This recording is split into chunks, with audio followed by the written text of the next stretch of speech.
South ఇండియాలోని అతి తక్కువ ధరలకి రత్నాలనందించే ఏకైక సంస్థ 6JVR. ఇక్కడేమో నా కళ్ళకి యాక్సిడెంట్ జరిగితే నాకు బాగా తెలిసిన వాళ్ళే మొహానికి ఉండేదే కళ్ళు అయ్యపోతే ఇంకెంత అమ్మాయి ఎందుకు మనకు వస్తుంది. డైరెక్టర్సా హీరోసా? డైరెక్టర్స్. హీరోస్ తో నాకు ఎవరికి పరిచయం ఎవరు లేదు అస్సలు లేదా మీకు అప్పుడున్న హీరోస్ తో? చంద్రమోహన్ గారితో కూడా ఆ టైంలో పనిచేసా. ఆ తర్వాత కూడా కొంచెం మాకు పరిచయం ఎట్లా పెరిగిందంటే ఆ ఎదురుగుండానే మా అక్క వాళ్ళు ఇల్లు స్థలం అది కొనుక్కున్నారు మద్రాసులో. ఆ టైంలో వాళ్ళ భార్యతో బాగా ఫ్రెండ్షిప్ అవడం, మా అక్క కూతురు బాగా చిన్నది, వాళ్ళు వాళ్ళు వాళ్ళు ఒక రకంగా వాళ్ళ ఇంట్లోనే వెళ్ళిపోతుండేది. ఈ రకంగా పరిచయాలు పెరిగాయి. అది తప్పితే నాకు డెఫినెట్ గా I would have loved working with Shoban Babu garu. Nageswararao గారు అంటే మేము పెద్ద ఫ్యాన్స్ నాగేశ్వరరావు గారికి. సజెషన్స్ ఇస్తుంటారా మీకు కూడా? చంద్రమోహన్ గారు వచ్చినవి ల్యాండ్స్ మీద ఇట్లా ఇన్వెస్ట్ చేయండి, ఎందుకంటే ఇండస్ట్రీలో సౌత్ ఇండస్ట్రీలో శోభన్ బాబు గారు, నెక్స్ట్ మురళీ మోహన్ గారు, నెక్స్ట్ చంద్రమోహన్ గారు అని చెప్తుంటారు. ఏం మిగలలేదు ఆయనకి, ఏం మిగలలేదు. వాళ్ళ ఫ్యామిలీతో ఇప్పటికీ నాకు బాగా మంచి క్లోజ్ కనెక్షన్ ఉంది. ఆయన ఏం మిగిల్చుకోలేకపోయారు. ఎవరు? చంద్రమోహన్ గారు. అవునా? ఆ స్థలాలు ఆ చుట్టుపక్కల వాళ్ళంతా దాన్ని తీసేసుకున్నారు, కబ్జా చేశారా? చేసేసారు. ఈయన ఒక్కడే ఉండేవాడు. ఆడపిల్ల ఒక అమ్మాయి బయటకు వెళ్ళిపోయింది, ఒక అమ్మాయి ఏమో తన ఆయుర్వేదిక్ డాక్టర్ అయింది కదా. ఇంకా వీళ్ళంతా ఇంకా ఉన్నదే చాలని ఉన్నది జాగ్రత్త చూసుకున్నారు. ఓకే. అంటే కొడంబాకం ఆ రోడ్డు ఉంది, ఆ రోడ్డు మీద స్థలాలన్నీ అవన్నీ బాగానే ఉన్నాయి. అగ్రికల్చరల్ స్థలాలు చాలా కొన్నాడు ఆయన. ఓకే. అవన్నీ పోయాయి. ఓకే. అంటే చూసుకునే వాళ్ళు లేక, చూసుకునేవాళ్ళు ప్రాపర్ గా ఎక్కడ ఉంది అది ఆ లోకల్ తమిళ్ వాళ్ళు ఉంటారు కదా, ప్రతి చోట లోకల్ ల్యాండ్ మాఫియా ఉంటుంది. అవును. ఆ ల్యాండ్ మాఫియా దాంతో ఆయన తట్టుకోలేకపోయారు. సో కబ్జా అయిపోయినాయి అన్ని. కబ్జా అయిపోయింది. ఓకే. బట్ ఆయన అట్లాంటిది ఏమీ లేదు. ఒక్కటే నన్ను నిజం చేశాక ఒక మాట అన్నాడు, ఏమంటే అది ఒక టిపికల్ ఏదో ఉంది కదా, ముక్కు మీద ఈగ వాగలేదా అంటే కాకి వాగలేదో ఉంది కదా అంటారు. అంటే అంత మరీ కోపిస్ట్ మనిషి అన్నట్టు ఏదో ఒక డిస్క్రిప్షన్ ఉంది. ఓకే. నువ్వు అసలు ఎలా చేయగలిగావు ఆ సినిమాలు, ఎలా చేయగలిగావు ఆ సినిమాలు అన్నాడు ఆయన. అంటే లేదండి ఆ గొడవ ఏం అవ్వలేదు, తేజ గారు నన్ను ఏమనలేదు, నేను తేజ గారిని ఏమనలేదు, శుభ్రంగా ఈ గొడవలు ఎక్కడ చేసుకున్నాము. సో ఎందుకని అన్ని చేసిన తర్వాత తేజ గారికి ఆ రోల్ కి మీరైతేనే సూటబుల్ అనిపించి ఎట్లా జరుగుతుంది. ఇప్పుడు దేవరాల్లో కూడా ఆఫ్టర్ ఆల్ దీస్ ఇయర్స్ ఇదే ఏదో ఏదో చాలా రిడిక్యులస్ గా అదే టైమింగ్ అనేది ఎందుకు ఇట్లా జరుగుతుంది. నిజం సినిమాలో ఆయన చాలా పెద్ద పెద్ద మందిని అడిగాడంట, రేఖా గారిని అడిగాడంట, హిందీ రేఖా గారిని. ఇక్కడ జయసూద్ గారిని అడిగాడు. జయసూద్ గారు నేను ఫిజికల్ గా చేయలేనని చెప్పేసింది. అవునా? ఫిజికల్ గా మోటార్ సైకిల్ మీద ఎక్కడాలు ఇది ఇది అది అట్లా ఉన్నాయి కదా. But what ever the reason maybe I don't know, but it seems she didn't want to do it. ఇంకా ఆయన హఠాత్తుగా ఆయనకి ఎందుకు నా పేరు గుర్తొచ్చిందో తెలీదు. ఫస్ట్ కాల్ వాజ్ హిస్, ఇంకెవరు ప్రొడక్షన్ వాళ్ళు ఎవరు చేయలేదు, ఆయనే చేశాడు ఫోన్. నా నెంబర్ ఎక్కడి తెలుసుకున్నాడో తెలీదు, చేశాడు. అండ్ ఈ స్పోక్ వెరీ చాలా క్లుప్తంగా ఎంత చెప్పాలో అంత. మా దగ్గర ఓ రోల్ ఉందండి, రోల్ మా ఉద్దేశంలో చాలా మంచి రోల్. మహేష్ బాబు చేస్తున్నాడు, మహేష్ బాబు తల్లిగా. మీరు ఒకసారి బొంబాయి నుంచి హైదరాబాద్ మా ఇంటికి మా ఆఫీస్కి రాగలిగితే మీకు మొత్తం కథ చెప్తాను, మీకు ఇష్టమైతే మీరు చేయండి, లేకపోతే లేదు. Very clear and short. నేను రేపు రాలేనండి, give me couple of days, ఎల్లుండి అవతల ఏదో అనుకున్నాం. I came in the morning, కథ చెప్పారు. కథ చెప్పాక ఈ రకమైన గెటప్ చూసుకున్నాం. గెటప్ చూసుకుని అదంతా వేసుకున్నాను. వేసుకున్న తర్వాత ఫోటోలు తీసుకున్నారు. చిన్న they wanted to see the dress look. Okay. Test లాగా లేదు అంటే అందరూ బతుకున్నప్పుడు మీ ఇనీషియల్ గా మామూలు రంగుల చీరలు అదంతా వాటితోటి. అంటే సాయంత్రం డబ్బులు మీరు ఎంత తీసుకుంటారు అన్నాను. ఎగైన్ నాకు డబ్బుల విషయం నాకు తెలియదు, ఎప్పుడు ఎవరిని అడగాలో నాకు తెలియదు ఆ టైంలో. Now I'm learning, now I'm a little more definite. నాకు కనీసం ఎంత ఉంటేనే నేను చేస్తాను, అయితే నేను చేయను చెప్తాను. వాళ్ళు ఏదో చెప్పారు, ఇట్ సీమ్ రీజనబుల్. కానీ వాళ్ళకి ఒకటే చెప్పాను మీరు మార్చిలో మీతో షూట్ చేయలేను, ఏది చేసినా మీరు బిఫోర్ ఫిబ్రవరి మీరు ఫినిష్ చేసేయాలి. ఎందుకంటే ఆ టైంలో మా చిన్నవాడిది ఎగ్జామ్స్ ఉన్నాయి. ఆ ఎగ్జామ్స్ టైంలో నేను అక్కడే ఉండాలి వాడికి. I need to be a mental support. నేను పెద్ద చదువు చెప్పే అంత గొప్పదాన్ని కాదు, కానీ I need to be there as a mother. I need to be there for him. సరే అంటే he said no will finish in 20-25 days అయిపోద్దాను. ఏం అవ్వలేదు.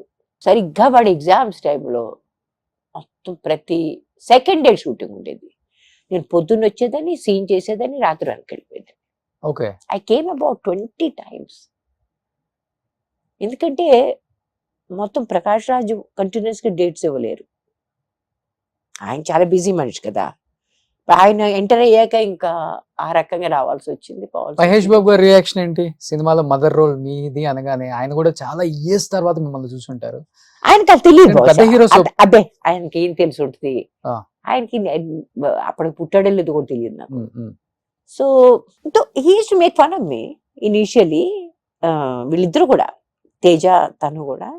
ఎందుకంటే నేను డైలాగులు 10 సార్లు అనుకుంటా ఉంటాను. I need to get them right in my mouth. Okay. నాకు ఒక అలవాటు ఉంది అది they have to come out naturally. అది బై హార్ట్ చేస్తారు మీరు? నేను బై హార్ట్ చేయను. They have to come from here. Okay. They not suppose to come from here. అది ఇక్కడి నుంచి రావాలి, మనసులోంచి రావాలి. అది 10 సార్లు అందుకని కొంచెం మార్చేస్తుంటాను అప్పుడప్పుడు. అందుకంటే సులభంగా అట్టారు వచ్చేటట్టు. సరే చేస్తా ఉంటే వీళ్ళు ఎక్కిరించేవాళ్ళు, నన్ను చాలా ఎక్కిరించేవాళ్ళు. అబ్బా ఇంక డైలాగులు నేర్చుకుంటుంది, ఎంతసేపు నేర్చుకుని చూస్తాం ఈ రకంగా సరదాగా. Nothing in a bad way, సరదాగా అనమాట. రంగనాథ్ గారు ఈ సచ్ ఎ ప్రో. ఆయనకి తెలుగు ఎంత బాగా వచ్చు, ఎంత బాగా మాట్లాడేవాళ్ళు. ఆయనతో కూడా అట్లా కనిపించింది. కానీ ఏదో సీన్లో ఏదో మాట మీద అన్నాడు, ఏంటి మీరు సరిగ్గా అది 5వ టేకు 6వ టేకు జరుగుతాం. 5వ టేకు 6వ టేకులో కూడా సరిగ్గా ఆ మెట్టుకు వచ్చి అతని వైపు చూస్తాను, అప్పటికే కళ్ళు నిండా నీళ్ళు నిండిపోయి ఉంటాయి. ఆ తర్వాత ముందుకు వెళ్తాం, అక్కడికి వెళ్ళేసరికి పూర్తిగా నీళ్ళు కారిపోతున్నాయి. అప్పటికి నేను ఇంకా ఏడవడం మొదలు పెట్టేస్తాను అనమాట. మొట్టమొదటి స్టార్టింగ్ అయినప్పుడు కళ్ళం నీళ్ళు ఉండవు. ఇది 5వ 6వ టేకు కరెక్ట్గా అదే టైంలో నా కళ్ళం నీళ్ళు వచ్చాయి. అక్కడి నుంచి అది వెళ్ళాం. ఈ షార్ట్ అయిపోయిందని నాకు చెప్తారా, మీరు చేస్తుంది ఏంటో నాకు అన్నాడు. అంటే ఏంటి కరెక్ట్గా అదే టైం మీ కళ్ళు నీళ్ళు ఎలా వస్తాయి? My thought process. I said because I got a certain. ఏ సీన్ అది? జైల్లో. ఓకే. జైల్లో తీసుకెళ్తున్నాను, లేదురా నేను వద్దని చెప్తానే ఉన్నాను, ఆయన రానని అంటున్నారు, బజార్కి తీసుకెళ్ళమని అన్నాను, ఏదో అట్లాంటిది.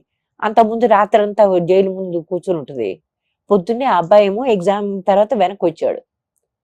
వెనక్కి వచ్చి లోపల తీసుకెళ్తుంది జైలు లోపలికి. ఆయన రంగనాథ్ గారు లోపల జైల్లో ఉన్నారు. వీళ్ళిద్దరు కలిసి వెళ్తున్నారు అన్నమాట ఆ టైంలో. ఓకే. సో అదే టైంలో మీరు ఎట్లా కళ్ళం నీళ్ళు ఎట్లా వస్తాయి అన్నాడు. I said it's my thought process, because my thought process is the moment I see you I'm so relieved, my son is here, because I'm doing this scene as a person, as that person. I'm not Rameshwari దే. ఇప్పుడు కూడా వస్తుంది. It's natural. Okay. అక్కడికి వెళ్ళేసరికి ఆ visualise మొత్తం చేసుకుంటున్నామే. ఏది ఆ బజార్ వెళ్ళాం, ఏం గొడవ లేకుండా ప్రతిరోజు కొనుక్కునే వాళ్ళం కదా. ఆ రోజు కర్మగాలి, అది ఏమైందో తెలీదు, అది అట్లా జరిగింది. ఇవన్నీ విజువలైజేషన్ ఆవిడ అంటే ఆ క్యారెక్టర్ మనసులో వచ్చాయి అన్నమాట. అది ఎక్స్ప్లెయిన్ చేశాను. ఇదేంటి దీన్ని మెథడ్ యాక్టింగ్ అంటారా అంటే నాకు తెలియదు, ఇది నా యాక్టింగ్, నాకు తెలియదు అదంతా. ఇంత పెద్ద పెద్ద పేర్లు మనమేం తీసుకోను. But I got a method of my own and it works for me. Okay. And what ever I do I have to do a genuine job. నాకు ఒక పెద్ద హ్యాంగప్ ఉంది, నేను చేసేది ఏది కూడా మనసు నుంచి చెయ్యాలి. ఓకే. బట్ ఆ తర్వాత మహేష్ బాబు గారితో ఎప్పుడైనా మాట్లాడటం, కలవటం? Is too big. నేను పెద్దవాళ్ళని, అదే అక్కడే నా ఈగో ఇదవుతుంది అనమాట. నేను నాకు నేనుగా వాళ్ళు నన్ను కలుసుకోవాలనుకుంటే I will be so happy to meet them, but I want make an effort to meet them. ఇంకెవరి కోసమైనా నేను కలుసుకోవచ్చు బహుశా. ఎవరన్నా నాకు లేదు ఇలా నాకు ప్రాణానికి సమస్య వచ్చింది, అతన్ని కలుసుకుపోతే అయిపోద్ది అంటే probably for them I make an effort, but for my self I never make an effort. Okay. That's my character. So phone లో కూడా ఎప్పుడు మాట్లాడాల? అది తెలియదు కూడా తెలియదు ఆ ఫోన్ నెంబర్. ఒక్కసారి అదేదో ఫంక్షన్ లో కలిసినప్పుడు, నంది అవార్డ్స్ ఫంక్షన్ లో, నా వెనకాతలే కూర్చున్నాను, నేనేం మాట్లాడలేదు, అంతా అయిపోయింది. బయటకు వెళ్తుంటే ఏదో అన్నాడు అని నా పక్కన చూసి, మీరు కూడా వచ్చారా అన్నాడు. అంటే మీ వెనకాతలే కూర్చున్నాను. అది మరి మాట్లాడొచ్చు కదా అన్నాడు. అంటే మాట్లాడొచ్చు, మరి మిమ్మల్ని ఎందుకు ఇబ్బంది పెట్టడం అని మాట్లాడలేదు. మీరు నన్ను కొట్టని మాట్లాడచ్చు తెలుసా మీకు అన్నాడు. అంటే తెలుసు కానీ నేను చేయలేదు. So I'm not, I will never take advantage of they. If they want to do it I'm most welcome. అంటే మా ఇల్లు it's like open house. Literal గా మా ఇంట్లో 1 గంట వరకు తలుపులు తెరిచే ఉంటాయి. సో మీ ఇద్దరు బాండింగ్ బాగా కనెక్ట్ అయిపోయింది స్క్రీన్ మీద అమ్మ కొడుకులుగా. సో అండ్ హీ వాజ్, ఇప్పుడు మీరు అంటున్నారు కదా ఆటో, ఇంకోసారి ఆటోలో వెళ్తూ అమ్మ జాగ్రత్తగా వెళ్ళు అంటాడు. ఆ చెప్తూ చెప్తే అతని కళ్ళలో నీళ్ళు వచ్చాయి. ఈ got in to that character so beautifully. But by last కొంచెం బోర్ కొట్టేసింది అతను కూడా. ఏదో షార్ట్ కి వాళ్ళు ఈ మోటార్ సైకిల్ అటు నుంచి అటు వచ్చేయాలి, ఇటు నుంచి అటు వచ్చేయాలి, పెద్ద హడావుడైపోతుంది. మళ్ళా ఎప్పటికే ఎన్ని మోటార్ సైకిల్ షార్ట్స్ తీసాము. సో నన్ను అబ్బా ఇప్పటికే చాలాసార్లు తిరిగాం కదా, మళ్ళీ అన్నాను మీరు ఎక్కువ కూర్చోండి, ఇవాళ పీడ విరిగిపోవాలి, మొత్తం అంతా చేసేద్దాం, ఎంత అయితే కాకుండా అంత చేసేద్దాం, ఇంకీసారి మనం మొహం చూడద్దు. అంటే అప్పటికి టూ మచ్, తనకు కొంచెం హార్డ్ వర్క్ అయిపోయింది. ఓకే, లిటిల్ గా హార్డ్ వర్క్ అయింది. బైక్ బాగా డ్రైవ్ చేస్తారా? ఆ సినిమా కోసమే పాపం కష్టపడి నేర్చుకున్నారా? ఫస్ట్ టైమే కాదనుకుంటా, కొద్దిగా గొప్పవచ్చు. కాకపోతే by the end he became an expert I think. So many shorts. Okay, అన్ని బైక్ మీదే కదా. సో మీరు కూడా కింద పడ్డారు అనుకుంటా. బ్యాక్ కాదు, 2-3 సార్లు. 2-3 సార్లు పడ్డారా? మొట్టమొదటిసారిది కొంచెం చాలా సీరియస్ గా పడ్డా. బాగా ఇంజూర్ అయింది అప్పుడు. రెండోసారి పెద్ద స్లో మోషన్ లో పడ్డాను అలా పడినప్పుడు. సో ఇక్కడ ఉంది చూడండి. ఓకే.